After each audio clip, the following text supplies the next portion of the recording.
우리가 잘 아는 전쟁과 평화, 또 안나 카렐이나 바보 이반 1리치의 죽음 같은 유명한 문학 작품을 쓴 19세기 러시아를 대표하는 위대한 작가 겸 사상가 레오 톨스토이라는 이름을 들어봤을 겁니다. 근데 이 톨스토이가 예수님 믿고 구원받고 나서 나의 회심이라는 글을 쓰게 되는데, 그 글에 보면 이런 내용이 있습니다. 5년 전 나는 정말 예수 그리스도를 나의 주님으로 받아들였다. 그러자 나의 전생애가 변했다. 이전에 욕망하던 것을 욕망하지 않게 되고, 오히려 이전에 구하지 않던 것들을 갈구하게 되었다. 이전에 좋게 보이던 것들이 더 이상 중요한 것으로 보이지 않고, 대수롭지 않게 보이던 것들이 이제는 중요한 것으로 보이게 되었다. 그동안 소위 행운의 무지개를 쫓아 살았는데 그 허무함을 알게 되었다. 거짓으로 나를 꾸미는 것이나 여인들과의 타락한 생활이나 술 취해 기분 좋은 것이 더 이상 나를 행복하게 할 수는 없었다. 이렇게 자신의 회심에 대해서 고백을 합니다. 톨스토이는 예수를 만나고 나서 인생이 완전히 바뀌어서 그 이후의 모든 문학 작품들에는 그 하나님의 계획, 하나님의 섭리, 그것을 통해서 인생을 이렇게 바라보면서 작품을 쭉 썼다고 얘기를 합니다. 누구나 예수 믿으면, 구원받으면 변합니다. 어떤 분은 톨스토이처럼 이렇게 한꺼번에 많은 것들이 변하는데, 그걸 우리는 신학적으로 급진적인 회심이라고 얘기를 합니다. 그러니까 급진적인 구원, 회심. 그러니까 빠른 시간에 많이 변했다라는 얘기죠. 그런 반면에 어떤 분은 예수 그리스도를 믿었지만 짧은 시간에 막 변하는 게 아니라 조금씩 변화갑니다. 이걸 우리는 점진적인 회심이라고 얘기해요. 그러니까 천천히 변해간다는 얘기죠.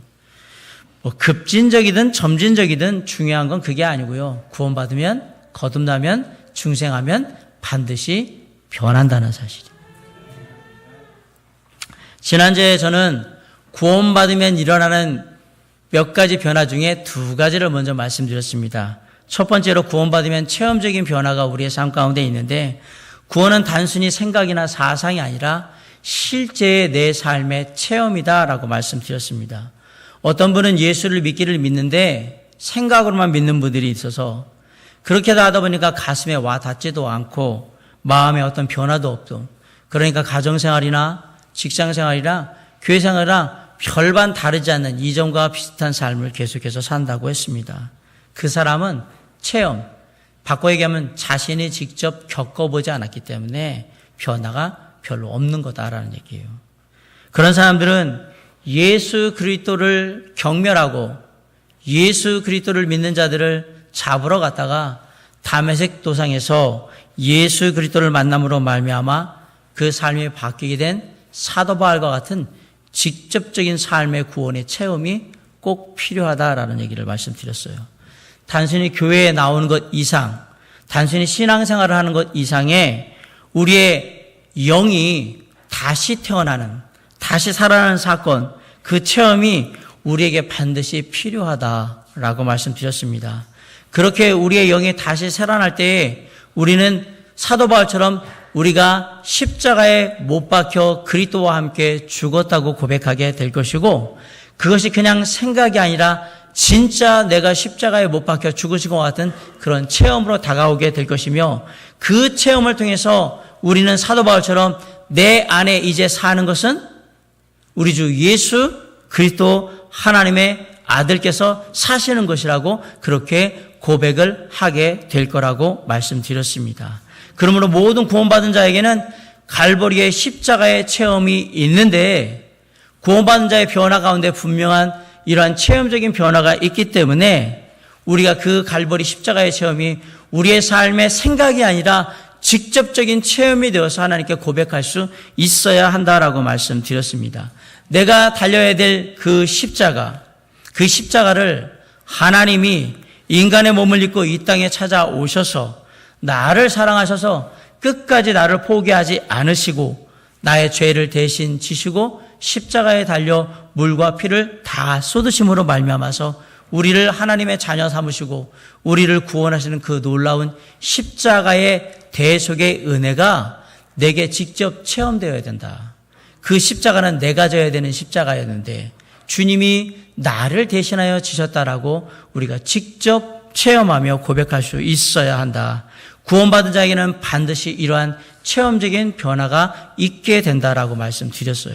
그리고 두 번째, 구원받은 사람에게 일어나는 변화가 있는데 이성적인 변화가 일어난다고 했습니다. 구원받은 사람은 체험적인 변화뿐만 아니라 이성적인 변화도 일어나서 이전에는 오랫동안 교회 다니면서 예수가 나한테 어떤 존재인지, 성경 말씀이 나에게 어떤 의미가 있는지 별로 생각 없이 그냥 막 다녔는데 놀랍게도 구원받게 되면 이 모든 것들이 바뀌게 된다라고 제가 말씀을 드렸습니다. 사도 바울이 예수 그리스도를 믿고 나자, 구원받고 나자 뭘 했느냐? 예수님이 하나님의 아들이라고 선포하게 됩니다. 이 말은 사도 바울에게 이성적인 변화, 지적인 변화가 지금 일어났다라는 사실이에요.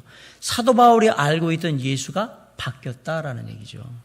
성경은 구원받으면 우리에게 이성적인 변화가 반드시 일어난다고 말씀해요.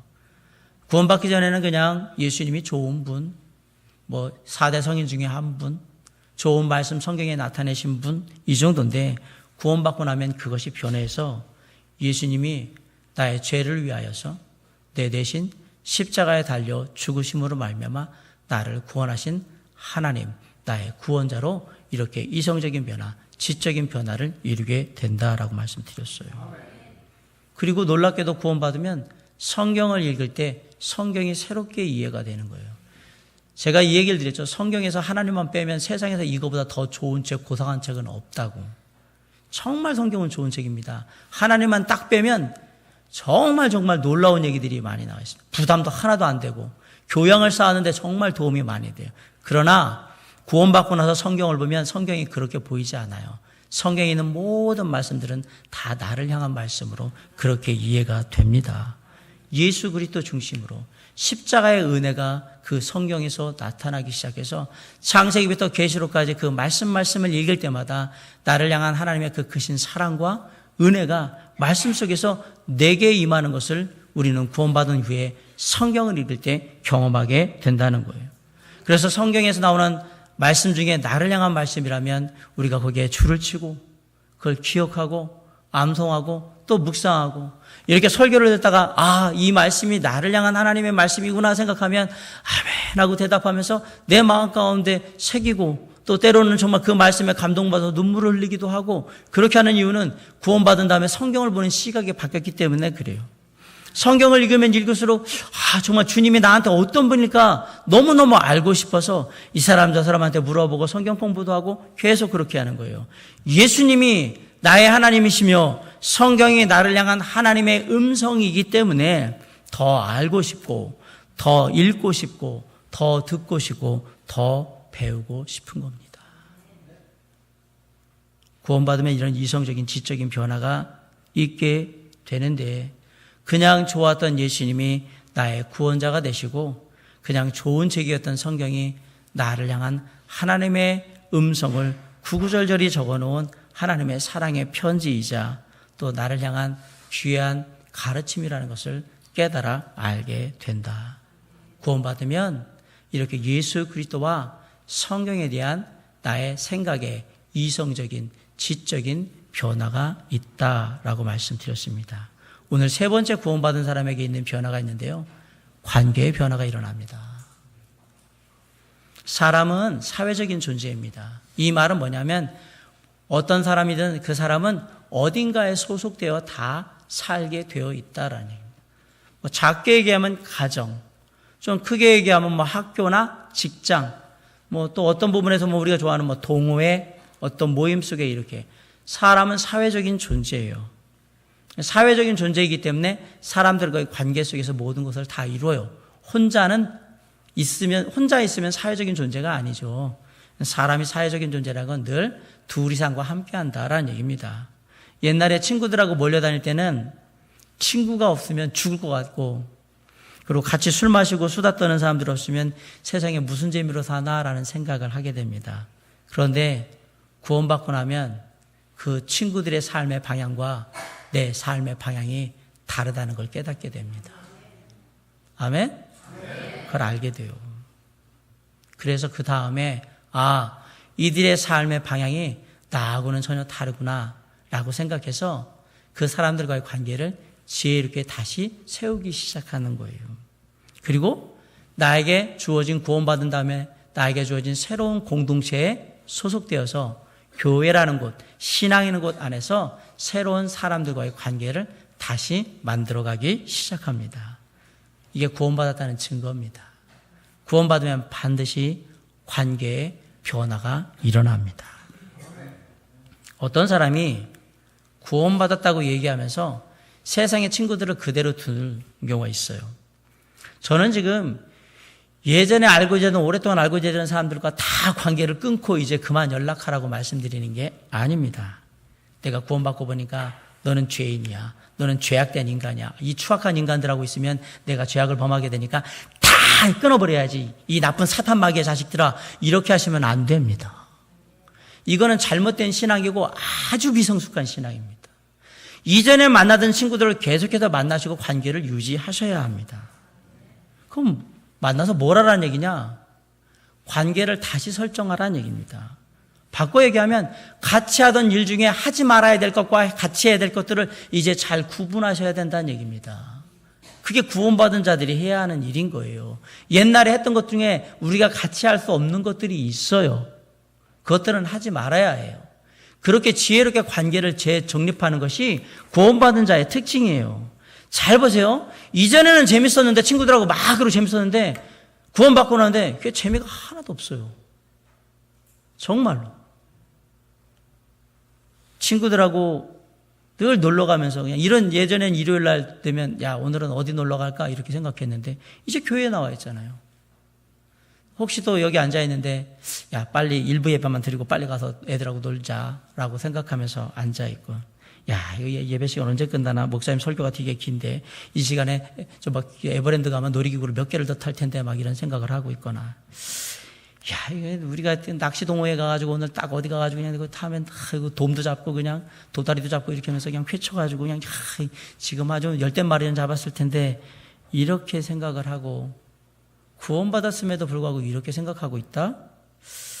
그럴 수는 없을 것 같아요. 저는 제가 볼 때는 이게 구원받지 않았거나 구원받았다면 아주 어린 신앙이 안 자란 그런 사람이겠죠. 여러분 구원받으면 해야 할 일과 하지 못할 일이 사람들 사이에서 뭔지 알아요. 관계에 변화가 일어난단 말입니다. 친구 관계에 변화가 생깁니다. 그리고 부부 간에도 변화가 생깁니다. 부모와 자식 간에도 변화가 생깁니다. 절대 구원받기 전과 같을 수 없습니다. 같으면 당신은 구원받은 것 아닙니다. 왜? 내 삶의 예수 그리스도를 통해서 이미 내가 하나님과의 관계를 바꿨는데 그분이 내 삶의 주인인데 내가 주인이라 내 삶의 주인이 예수 그리스도인데 내가 주인 된 게 아니라 예수 그리스도가 주인 됐다면 주인 되신 예수님이 나의 아내와 나의 남편과 나의 자녀들과의 관계를 다 바꾸실 거 아니에요. 바뀐단 말이에요. 친구들도 다 그러고. 직장 갔다 오면 TV 딱 틀어놓고 여보 물 가져와, 여보 먹을 거 가져와 막 이래가지고 아내를 귀찮게 하고 늘 그래서 아내를 잔소리를 하게 하던 사람이 구원받고 나면 시키지 않아도 가서 설거지를 해요. 청소를 합니다. 쓰레기도 갖다 버립니다. 그리고 빨래도 널어요. 그냥 변하게 되어 있습니다. 구원받으면 변합니다. 혹시 내가 예수 믿고 난 다음에도 진짜 예수 믿고 구원받았는데 집에서 아내도 와서 설거지 한 번 안 하시고 집안 청소 한 번 안 하시고 기쁜 마음으로 쓰레기 한 번 안 버리신 우리 형제님들이 있으시면 오늘 집에 가셔서 내 구원이 진짜인가 조심스럽게 돌아보시기 바랍니다. 그럴 수가 없다는 얘기를 제가 드리고 싶은 겁니다. 있을 수가 없는 얘기입니다. 그냥 구원받고 나면 내 아내가 사랑스러워지고 내 자녀들이 정말 사랑스러워지기 때문에 그냥 하는 거예요. 구원받은 자의 변화예요. 구원받고 나면 옛날 그 남편의 모습 그대로 우리가 설 수 없고 옛날 그 아내의 모습 그대로 우리가 설 수 없으며 옛날 그 자녀의 아들, 딸의 모습으로 그대로 있을 수가 없습니다. 이전 것은 지나갔으니 보라 새 것이 되었도다. 어떻게 우리가 새 것이 됐는데 똑같겠습니까? 오늘 본문 23절 24절에 보세요. 여러 날이 지남에 유대인들이 사울 죽이기를 공모하더니 그 계교가 사울에게 알려지니라. 그들이 그를 죽이려고 밤낮으로 성문까지 지키고는 이랬어요. 이전에 유대인들이 열광적으로 좋아하면서 응원을 보낸 사람이 누군지 아십니까? 예수 믿기 전에 사도 바울 사울이었습니다. 잘한다! 다 잡아! 괜찮아! 아주 예수 믿는 것들 다 잡아와! 파이팅! 원하는 거 다 얘기해. 내가 다 해줄게. 막 그러면서 밀어줬어요. 유대인들이 얼마나 좋아했는데요? 사도 바울 파이팅! 근데 지금 누구를 죽이려고요? 놀랍게도 이 유대인들이 파이팅을 여쳤던 유대인들이 누구를 죽이려고요? 사울을 죽이려고, 사도 바울을 죽이려고 해요. 왜 그랬을까요? 사울과 구원받기 전에 사도 바울과 유대인은 뗄래야 뗄 수 없는 관계입니다. 정말 긴밀한 관계예요. 같은 한 몸이라고 보시면 돼요. 그런데 그 관계가 변해서 유대인들이 지금 사울을 죽이려고 합니다. 사도 바울을 죽이려고 해요. 자, 그러면 사도 바울은 유대인들에 대해서 어떻게 했습니까? 같이 죽이려고 했습니까? 니들이 나를 죽이려고 하니까 나도 너희들을 죽여야 되겠다. 그렇게 했습니까? 아니요. 사울은 여전히 유대인들을 사랑하는데 놀랍게도 그 사랑의 내용이 바뀝니다. 옛날에는 유대주의 율법주의자여서 유대인들을 사랑했다면 이제는 하나님의 마음으로 그들을 불쌍히 여기며 사는 거예요. 그래서 자기 동족들을 위해서 기도하기 시작하는 거예요. 로마서 9장 1절로 3절에 보면 내가 그리스도 안에서 참말을 하고 거짓말을 아니하노라. 나에게 큰 근심이 있는 것과 마음에 그치지 않는 고통이 있는 것을 내 양심이 성령 안에서 나와 더불어 증언하노니 나의 형제 곧 고륙의 친척을 위하여, 이게 이스라엘 백성들을 말하는 거거든요. 내 자신이 저주를 받아 그리스도에게서 끊어질지라도 원하는 바로라. 이스라엘 백성들이 구원받을 수 있다면 내가 저주받고 주님 안에서 죽어도 괜찮다라고 얘기를 하는 거예요. 로마서 10장 1절에 보면 형제들아 내 마음에 원하는 바와 하나님께 구하는 바는 이스라엘을 위함이니 곧 그들로 구원을 받게 함이라. 사도 바울의 복음의 그 사도인 사도 바울의 기도의 제목이 뭐냐면 이스라엘 백성들이 예수 그리스도 믿고 구원받는 거였어요. 유대인들은 사도 바울과의 관계를 정말 열렬히 추종하는 단계에서 이제 바꿔서 미워하는 관계로 바꾼 반면에 사울은 유대인들을 불쌍히 여기며 사랑하는 관계로 그 관계의 내용을 또한 바꿉니다. 사랑하는 성도 여러분, 잘 기억하십시오. 내가 구원받으면 내가 원하든 원하지 않든 우리는 사람들과의 관계가 다 바뀝니다. 내가 구원받은 사람이기 때문에 내 친구가 만약에 구원받지 않은 친구라면 저 사람이 나를 바라볼 때 내가 다르기 때문에 관계가 바뀌는 거예요. 아울러서 나도 바꿔줘요. 내가 구원받은 사람이고 저 사람이 구원받지 않은 사람이기 때문에 관계가 변화될 수밖에 없어요. 더 사랑하고 덜 사랑하고 문제가 아니라 이게 새롭게 생각하면서 관계가 정립된다라는 사실을 말씀드리는 거예요. 그게 구원받은 증거예요. 우리가 구원받고 난 다음에도 주변 사람들과 관계가 아무런 변화가 없다면 저는 분명히 얘기합니다. 당신의 구원을 점검해 보시기 바랍니다. 믿는 사람이 믿지 않는 사람을 만나는 이유는 딱 하나예요. 그들의 영혼이 하나님께 인도되길 바라는 마음으로만.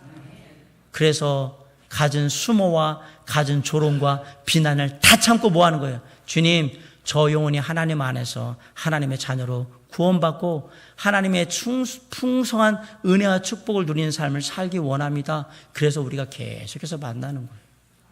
그 사람한테 뭔 돈 좀 빌릴까, 뭔가 좀 도움을 빌릴까, 그런 건 아무 문제가 안 돼요. 우리한테는 그게 목적이 아니에요. 그 영혼이 예수 그리스도 안에 풍성한 삶을 누릴 수 있기를 바라는 마음에서 모든 관계의 만남의 내용이 다 바뀌게 되는 겁니다. 이런 관계의 변화를 분명히 보이셔야 합니다. 그리고 제가 아까 말씀드렸잖아요. 기존에 있던 사람들과의 관계가 새롭게 이렇게 정립되는 대신에 우리는 신앙 안에서 믿음이라는 그 테두리 안에서 새로운 교회라는 공동체에서 새로운 믿음의 친구들, 새로운 믿음의 이웃들, 형제 자매들을 다시 만나게 되는 거예요. 그리고 그들과의 관계 속에서 우리가 새로운 것들을 깨달아 가는 거예요. 저는 고등학교 다닐 때에 3년 동안 같은 친구들하고 3년 동안을 같은 기숙사 안에서 한 방에서 30명이 한 방에 있었는데 큰 방이었어요. 공부하라고. 그곳에서 아침, 점심, 저녁을 다 같이 먹고 자고를 3년을 했습니다. 여러분들은 여러분의 고등학교 때 친구들이 수업 시간에 만나는 친구였지만 저는 자고 먹고 같이 노는 걸 3년을 한 친구들이 있었습니다. 놀랍게도 제가 예수 믿고 난 다음에 그들이 불쌍해졌어요. 그래서 계속 반아 있는 아이들한테 전도를 해서 예수 믿으라고. 한 아이가 저를 전도해서 제가 예수 믿었고 제가 또 다른 아이를 전도해서 예수 믿게 하고 그렇게 해서 한때는 저희 반 아이들이 20명이 교회 갔어요. 그렇게 전도를 해가지고. 그런데 누가 남아있느냐? 지금도 신앙생활하는 친구들은 그 가운데 그대로 남아있습니다. 다른 친구들은 남아있지 않느냐? 아니야, 남아있어요. 그러나 굳이 만나려고 노력하지 않아요. 왜? 예전에도 제가 한번 얘기한 적이 있는데 걔네들 만나면 1차 밥 먹고 2차 단란주점 가서 여자 옆에 앉혀놓고 술 먹고 이러기 때문에 만나고 싶은 생각이 없어요. 그리고 3차는 그냥 알아서 가더라고요. 나는 한 번 제가 딱 가고 나는 그런 모임에는 도저히 목사로서 내 삶의 모습과는 맞질 않아서 미안하다. 니들을 사랑하지만 내가 함께 할 수는 없겠다. 그러나 연락은 합니다. 그중에 가까이 지내는 친구들도 있고 하지만 그런 모임에 가지는 않습니다. 왜? 제 삶의 관계가 이미 변했기 때문에 그렇습니다. 저에게 그럴 시간이 있다면 사랑하는 형제자매들에게 더 많은 것들을 제가 투자하고 더 많은 시간을 드리려고 하는 마음이 저에게 있기 때문에 그렇습니다. 믿음 안의 형제자매들을 만나십시오. 그리고 그들과 저와 여러분의 삶을 나누셔야 합니다. 그리고 삶에 문제가 있거든 그것을 기도의 제목으로 알아서 기도의 요청을 통해서 힘을 얻으시기 바랍니다. 우리가 예수 믿고 관계가 정리가 되면 새롭게 세워지게 되면 놀랍게도 그때부터 신앙이 성장합니다. 신앙의 성장은 그때부터 이루어집니다. 놀랍게도 우리가 말씀을 배우는데 관계가 정리가 안 되잖아요. 배웠다 다시 가고 배웠다 다시 가고 계속 그래요. 그런데 이게 관계가 정리가 딱 하나님 안에 되면 그 다음부터 말씀을 배우면 말씀대로 살아가게 돼요. 구원받은 자에게는 관계의 변화가 있습니다. 그것은 구원받은 자의 특징이자 증거입니다. 우리 모두의 관계가 변화된 모습이 될 수 있길 간절히 바랍니다. 그리고 그 변화된 모습을 통해서 온전히 자라가는 귀한 신앙이 될 수 있기를 주님의 이름으로 간절히 축원합니다. 마지막 네 번째로 구원받는 자에게 일어나는 변화가 뭐냐? 가치관의 변화가 일어납니다. 29절 한번 같이 한번 읽어보겠습니다. 자, 시작.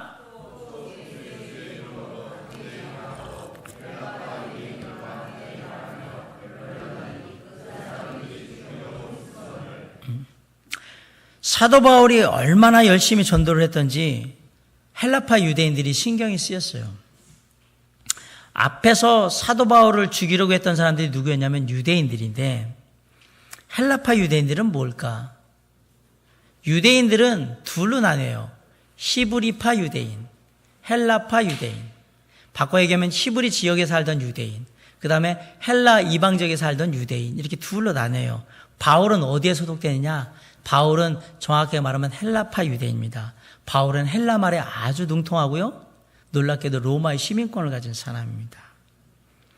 그래서 헬라파 유대인들이 누굴 되게 좋아했냐면 바울을 정말 좋아했습니다. 그런데 그 바울을 좋아하던 헬라파 유대인들에게 가서 바울이 뭐라고 했냐면 예수가 그리스도시다. 우리의 구원자는 누구시다? 예수 그리스도라고 얘기를 하는 거예요. 변론하고 증거했다라고 되어 있습니다. 바울의 가치관이 바뀐 거예요. 이제 나는 오직 예수 그리스도를 증거하는 삶을 살기 원한다라고 바꾼 거예요. 사실 바울에게 있어서 옛날의 가치관은 뭐냐면 예수를 경멸하고 예수 믿는 사람들을 잡아다가 때리고 감옥에 가두고 죽이고 하는 것이 삶의 목적이었어요. 그래서 구약의 율법 그것을 무시하는 사람들을 처벌하는 것이 삶의 목표였는데 이제 삶의 목표가 바뀌었어요. 가치관이. 뭐로? 오직 예수 그리스도만 전하는 삶으로. 구원받고 나면 삶의 가치관이 분명히 변합니다. 옛날에는 뭐니 해도 머니가 최고였습니다. 돈이 최고였는데 그게 바뀝니다. 하루하루 그냥 즐겁게 놀면서 사는 삶이 최고라고 생각했는데 그게 아니라는 걸 압니다.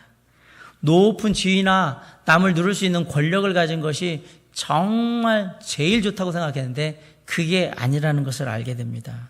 진정으로 예수 그리스도를 통해서 구원받으면, 거듭나면, 중생하면 가치관이 바뀝니다. 예전에 돈이 전부였다면 구원받고 나면 이렇게 바뀌어요. 잠언 23장 4절로 5절에 부자 되기에 애쓰지 말고 네 사사로운 지혜를 버릴지어다. 네가 어찌 험한 것에 주목하겠느냐. 정령이 재물은 스스로 날개를 내어 하늘을 나는 독수리처럼 날아가리라. 구원받기 전에 이런 말씀을 들으면 에이 뭐가 얼마든지 돈 벌 수 있다고 생각해요. 그런데 구원받고 나면 정령 재물은 스스로 날개를 내어 하늘을 나는 독수리처럼 날아가리라. 제가 예전에 말씀드렸지만 그 만화에 가끔 보면 이 지폐가 옆에 날개 이렇게 날아가는 걸 성경이 얘기하잖아요. 돈은 잡을 수 있는 게 아닙니다. 이걸 이렇게 해석할 수 있습니다. 무소유는 아무것도 소유하지 않는다는 의미가 아니고 가지고 있는 것에 대해 집착하지 않는다는 의미입니다. 아니다 싶을 때는 다 버리고 떠날 수 있어야 진짜 자유인입니다. 이거 누가 얘기한 건지 아세요? 혜민 스님이 얘기한 거예요. 이 얘기가 이 얘기 아닙니까? 이 얘기가 이 얘기잖아요.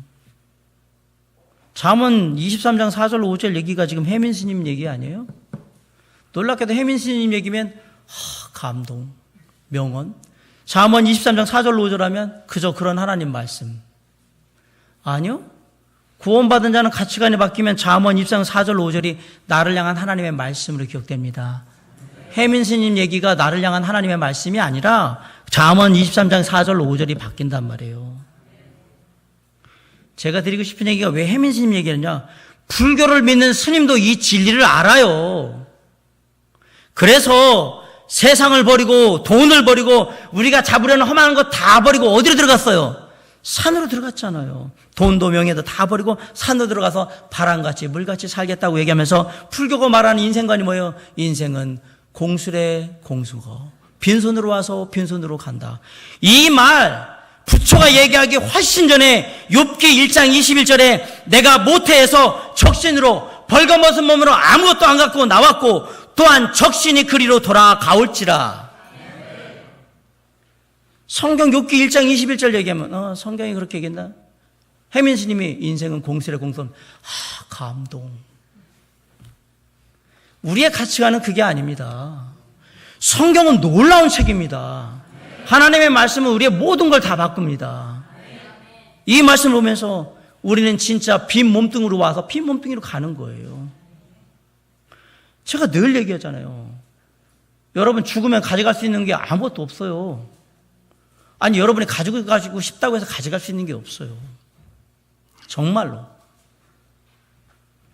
불교 신자도 이걸 알아요. 그런데 하나님 믿는 우리가 이런 것들을 몰라서 되겠습니까? 그리고 하나님 믿는 우리가 이런 거를 안 살면 누가 살겠습니다. 하나님께 말씀하신 걸. 성경이 이 땅의 것은 다 잠시라고 말씀했습니다. 그리고 우리는 이 땅이 아니라 다가올 영원한 세계를 늘 사모해야 한다. 바라봐야 한다고 얘기했습니다. 우리는 이 땅의 삶을 위해 부름받은 자녀들이 아니고 다가올 하나님의 나라를 이루기 위해서 그 땅에 가기 전까지 이 땅에서도 하나님의 나라를 이루기 위해서 하나님의 나라를 위해서 부름받은 사람들이에요. 그래서 예수님이 뭐라고 그랬어요? 너희는 먼저 그의 나라와 그의 의를 구하라. 그리하면 이 땅에서 필요한 모든 것을 너에게 내가 다 더할 것이다 라고 얘기했잖아요. 그래서 뭐라고 얘기했어요? 그리하여 염려하여 이르기를 무엇을 먹을까 무엇을 마실까 무엇을 입을까 하지 말라. 이는 다 이방인들이 구하는 것이라. 너희 하늘 아버지께서 이 모든 것이 너에게 있어야 할 줄을 아시느니라. 그런데 구원받았다고 하는 성도들이 어떻게 삽니까? 무엇을 먹을까 무엇을 마실까 무엇을 입을까를 염려합니다. 삶의 목표가 많은 돈을 버는 것이고 큰 평수의 아파트를 사는 것이고 비싼 외제차 타고 다니면서 돈 가지고 맛있는 거 먹고 놀러 다니고 그런 거면 안 된다는 얘기입니다. 그나마 여기서 끝나면 다행이게요. 이제는 내 거 이제 노후 대책은 됐으니까 우리 큰아들 위해서, 둘째 아들 위해서, 큰딸을 위해서 계속 버는 거예요. 아파트 사줘야 되니까, 땅 사줘야 되니까, 돈 물려줘야 되니까 그 모든 인생을 다 그렇게 보내면 그게 삶의 목적이 그게 되는 거죠. 하나님이 중요하게 생각하는 것은 그런 게 아닙니다. 많은 것을 소유하는 게 중요한 게 아니라 내가 만약에 부부관계에 있다면 부부간에 서로가 함께 의지하고 서로가 함께 주님 안에서 시간을 보내며 삶을 위해서 기도하고 사랑을 나누고 자녀들과 함께 할 때는 믿음을 같이 공유하고 하나님의 비전들을 그들에게 심어줘서 믿음으로 그 길을 따라가게 하고 그런 게 중요하다라고 얘기를 하는 거예요. 돈 덜 벌어도 그게 남는 장사란 말이에요. 아파트 좀 작아도 그게 나은 거예요. 큰 집에서 고기 먹으면서 다투는 것보다는 초막 같은 데서 그냥 채소 먹고 화목한 게 낫다고 성경이 분명히 얘기하잖아요. 근데 우리는 이런 하나님의 말씀에 놀라운 진리를 자꾸 무시해요. 가치관이 안 바뀌었다 이 얘기예요. 구원받은 사람은 가치관이 변해야 하는 겁니다. 주님은 세상에서 무엇을 먹을까, 무엇을 마실까, 무엇을 입을까 염려하는 삶을 이방인과 같은 삶이라고 얘기하는 거예요. 그건 이방인의 삶의 태도지 믿는 자의 삶의 태도는 아니다라고 얘기를 하면서 얘기했던 게 하나님의 나라와 그의 의를 먼저 구하는 삶을 살아라. 그러면 무엇을 먹을지, 무엇을 마실지, 무엇을 입을지 내가 다 알아서 채워주겠다라고 얘기를 하셨던 거예요. 진정 구원받은 사람은 이 땅의 것을 위해서 살지 않습니다. 하나님의 나라, 하나님이 말씀하신 영원한 가치가 있는 것들을 위해서 그 삶을 삽니다. 그래서 구원받고 나면 뭐가 제일 먼저 변하느냐? 사람들을 바라보는 시각에 딱 바뀌는 거예요. 내 친구가 아니라 구원받아야 될 사람이고 이웃의 또리 엄마가 아니라 하나님의 은혜가 임해서 하나님의 자녀가 되어야 될 또리 엄마인 거예요. 어떻게 하면 저 영혼이 하나님 앞에 구원받을 수 있을까? 어떻게 하면 저 영혼이 정말 하나님의 풍성하신 은혜와 사랑을 누리면서 남은 여생 평생 잘 살다가 하나님의 나라에 가서 영원한 영생을 누리게 내가 도와줄 수 있을까? 막 안타까운 마음으로 바라보기 시작하는 거예요. 이미 사람을 보는 가치관이 바뀌었기 때문에 그래요. 세상에서 제일 중요한 게 뭐냐면 영원한 생명이라는 걸 알게 돼요. 그러니까 그걸 전하려고 알게 해주려고 노력하는 거예요. 이 땅에서는 사람들 다 세 끼만 먹으면 죽지 않아요. 그리고 뭐 좋은 옷 입는다고 하는데 아주 해지고 해서 뭐 거지같이만 안 입고 내 몸 가릴 수 있고 내 몸 따뜻하게만 할 수 있으면 사실 상관은 없어요. 그리고 내 몸 그냥 편안하게 누일 수 있는 작은 공간만 있으면 사실 상관없어요. 오늘 아침까지 새벽까지 제가 발인 예배를 하면서 다 왔지만 제가 장례를 치르면서 또 하나 느낀 게 있어요. 우리의 육신을 누일 수 있는 관은요 얼마 크기가 안 돼요. 이건희 회장이나 부자들이 죽는다고 해서 그 사람들이 100평짜리 관에 눕는 게 아니에요. 삶에 그럼 가져갈 수 있는 게 있느냐? 아무것도 못 가져간다. 삶은 다 그런 겁니다. 올 때도 똑같이 빈손으로 왔고요. 갈 때도 똑같이 빈손으로 가요. 적신으로 왔다가 적신으로 가는 게 성경의 원리입니다. 과거에 내가 예수 믿지 않을 때는 어떻게 하면 돈을 많이 벌까를 고민했다면 구원받고 나서는 어떻게 하면 많이 가지고 있지는 않지만 내가 가진 것들을 하나님 안에서 정말 지혜롭게 잘 쓸까를 고민하는 겁니다. 예수 믿기 전에는 어떻게 하면 더 많이 사람들한테 인정받고 대접받을까를 고민했다면 예수 믿고 난다면 어떻게 하면 내 삶을 통해서 저 사람들, 저 일을 내가 섬기며 이루어갈 수 있을까를 고민하는 겁니다. 예수 믿기 전에는 남은 시간 어떻게 하면 노세 젊어서 노세 즐기며 노는 것이 좋을까라고 생각했다면 예수 믿고 난 다음엔 어떻게 하면 남은 삶 하나님께 온전히 드려서 많은 일들을 내가 섬기며 봉사하며 그렇게 아름답게 드릴 수 있을까를 고민하게 되는 거예요. 이유는 하나예요. 가치관이 바뀌었기 때문에 그런 겁니다. 예수 믿는다고 하면서 가치관이 변화되지 않았다면 그건 구원받은 게 아닙니다. 내가 예수 믿는다고 생각하는 거지. 예수를 믿으면 가치관이 바뀝니다. 내 안에 예수 그리스도께서 임하시기 때문에 그분의 생각하시는 것이 내 삶의 가치관이 되므로 가치관이 바뀔 수밖에 없다라고 말씀드리는 겁니다. 성경엔 예수 믿고 그 가치관이 변화되어서 새로운 삶에 대한 많은 기록들이 있습니다. 얼마나 많은 사람들이 있는지 모릅니다. 그리고 오늘 본문에 나오는 사도 바울도 마찬가지예요. 그의 가치관이 오직 예수 그리스도, 오직 하나님의 말씀, 오직 복음, 이 세 가지로 완전히 바뀌어서 삶을 드리잖아요. 그리고 나아가는 거예요. 제가 한 사람을 더 소개해 드릴게요. 1920년대에 우리나라의 평양 대부흥운동이 벌어졌습니다. 동방의 예루살렘이라고 불렸던 데가 평양입니다. 주일날 되면 종소리가 평양 시내를 다 하면 사람들이 다 옆구리에 성경책을 끼고 예배드리러 간 도시가 어디냐? 평양입니다. 그 놀라운 평양 대부흥을 이끌었던 부흥사 중에 한 분이 누구냐면 김익두라는 목사님입니다. 김익두 목사님은 어렸을 때요 아주 부유한 집에서 태어나서 잘 자랐어요. 그런데 친구한테 나중에 나이 들어가지고 사기를 당해가지고 집이 쫄딱 알거지가 돼가지고 거리를 내팽개치니까 그때부터 먹고 살아야 되는데 나름 좀 힘이 있고 세가지고 싸움질하고 다니면서 이제 깡패짓을 하는 거예요. 평양에 이제 시장에 시내 거리 돌아다니면서 상인들 패고 돈 빼앗아 가지고 그걸로 먹고 술 먹고 맨 이러면서 시내를 돌아다니는 아주 유명한 평양의 유명한 깡패가 바로 김익두라는 사람이었어요. 어느 날도 그대로 그냥 깡패짓 하면서 그러게 돌아다니는데 외국인 선교사님 분이 전도지를 줬어요. 파란 눈의 선교사를 바라보면서 신기해가지고 그 사람을 따라서 교회를 갔는데 거기서 예수 그리스도를 믿게 됩니다.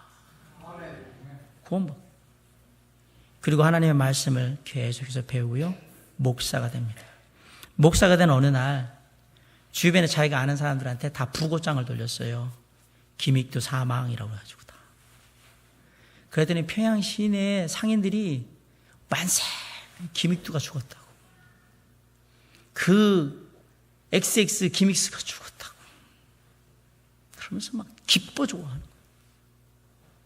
그런데 며칠 지나고 난 다음에 그 김익두 목사님이 검은 상복에 성경책을 탁 끼고 거리에 나타난 거예요. 김익두 안 죽었네? 근데 놀라운 얘기가 들어요. 그 김익두가 옛날의 김익두가 아니라는 얘기가 들립니다. 사람들이 가다가 때리기도 해봤어. 네가 진짜 옛날의 김익두가 아닌지. 근데 헐헐 웃으면서 갑니다. 그리고 욕을 막 하는데도 허허 웃으면서 갑니다. 한 겨울에 앙심을 부었던 한 상인이 그 김익두 목사님을 향해서 찬물을 확 끼얹어버렸어요. 얼마나 차갑겠습니까? 한겨울이니까. 물을 흠뻑 뒤집어 썼는데 허허허허 그러더니 툴툴 털더니 뭐라고 얘기냐면 옛날에 김익두는 죽었습니다. 지금 김익두는 예수 안에 살아 있습니다. 그러면서 이러는 거예요. 그러지 않았다면 오늘 당신들 옛날에 김익두한테 다 죽었을 겁니다. 그러면서 껄껄껄 웃으면서 가는 거예요.